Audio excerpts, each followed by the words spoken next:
was a version of you that died quietly. Nobody held a funeral for him. Nobody sent flowers. He just stopped showing up one day, and most people never even noticed he was gone. He was the one who answered the phone at 2 a.m. The one who drove an hour just to sit with someone who was hurting. The one who forgave the same person 3, 4, 5 times. Because he believed people deserved more chances than they gave in return. He gave his time like it was unlimited. He gave his loyalty like it cost nothing. He gave his heart like it would always be handed back in one piece. It never was. Somewhere along the way, kindness stopped being a gift and started being a habit people expected. Nobody said thank you anymore. Nobody asked how he was doing. They just kept taking. Because taking was easy when he never said no. And then came the day. You know the day. There's always a day. A specific moment where the truth stops whispering and starts shouting. Maybe it was a lie you finally caught. Maybe it was silence when you needed a voice the most. Maybe it was watching someone you bled for choose someone else without a second thought. Whatever it was, something inside you didn't just hurt. It shifted permanently. Like a door that used to swing open for everyone suddenly learning how to lock. Nobody prepares gentle people for this moment. Nobody tells the kind ones that the world will read their patience as weakness, their softness as an invitation, their loyalty as something to exploit. You have to learn it the hard way, standing in the wreckage of a relationship you gave everything to, wondering why the math never added up. But here's what almost nobody talks about. That breaking point isn't the end of your story. It's the beginning of the version of you that actually survives this world. The man who walked away from that pain is not the same man who walked away from that pain, is not the same man who walked into it. About where it starts, because it always starts the same way. You were raised, or maybe you just became, someone who believed that good things happen to good people, that if you show up for others, they show up for you, that if you're patient enough, life rewards you for it. Nobody tells you that belief is a gamble, and some people are going to take your bet and never pay you back. You gave rides to people who never once offered you gas money back. You listened for hours to people who couldn't spare 10 minutes when you needed to talk. You stayed loyal to people who were already halfway out the door, and you didn't even see it, because you were too busy holding the door open for them. And you did it with a clean heart. No manipulation, no hidden motive. Just a person who thought kindness was supposed to be simple. Give, and it comes back. And that was the whole plan. Except it wasn't a plan. It was a wound waiting to happen. Here's the truth nobody says out loud. Kindness without boundaries isn't a virtue. It's an open invitation. And the world is full of people who will walk through an open door, without ever asking if they were welcome. You learn this the hard way. Everyone does. There's no textbook for it. No warning label. You just live it. Usually through one relationship, one friendship, one family member who takes and takes until there's nothing left to take, and then blames you for running dry. And when the water finally stops, they don't ask what happened to you. They ask what happened to the person who used to be so generous. As if your exhaustion is the problem. As if your limits are the betrayal.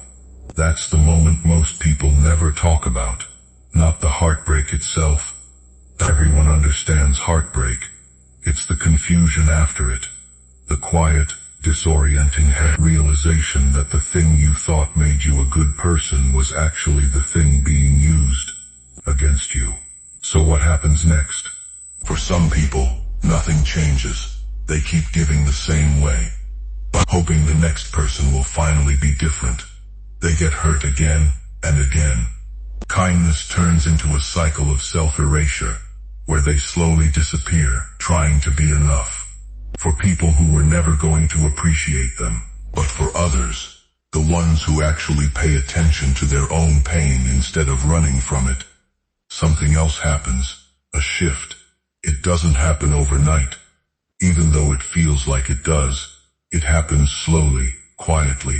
Through 1,000 small realizations, you start noticing patterns instead of promises.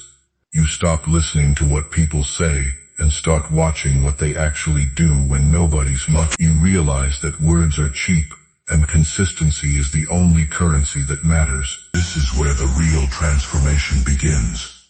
You stop being an open book that anyone can read for free.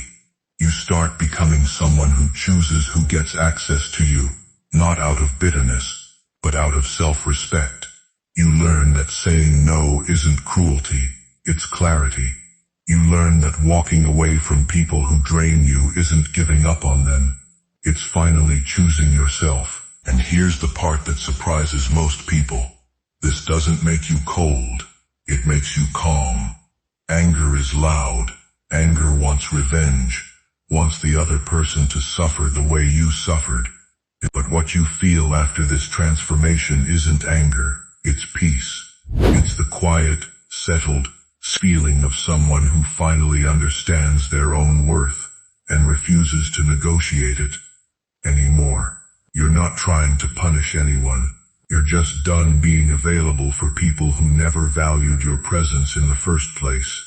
And that difference between rage and release changes everything about how you move through the world afterward. Think about what actually changes in a person after this kind of pain.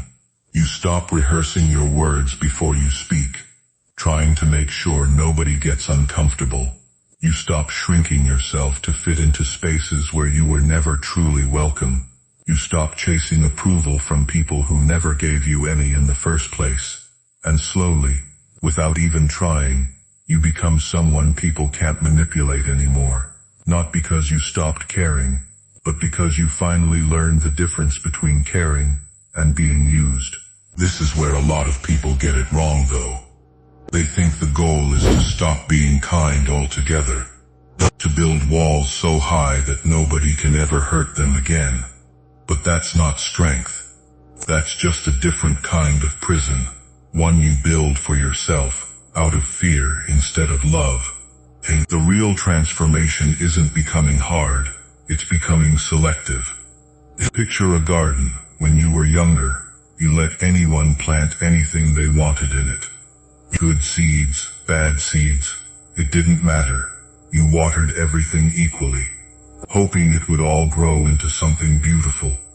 But some of those seeds were weeds. They choked out everything good, and you didn't even notice until the whole garden was overrun. The new version of you doesn't stop gardening. He just becomes the one who decides what gets planted. He waters what deserves to grow. He pulls out what doesn't. And over time, that garden becomes something worth protecting. Not because it's empty, but because everything in it actually belongs there. That's what real strength looks like after heartbreak. Not the absence of kindness, the presence of discernment. And here's something important. The people who benefited from your old, unfiltered kindness are usually the ones who complain the loudest when you change. They don't miss you. They miss what you gave them for free. They'll call you distant. They'll call you different.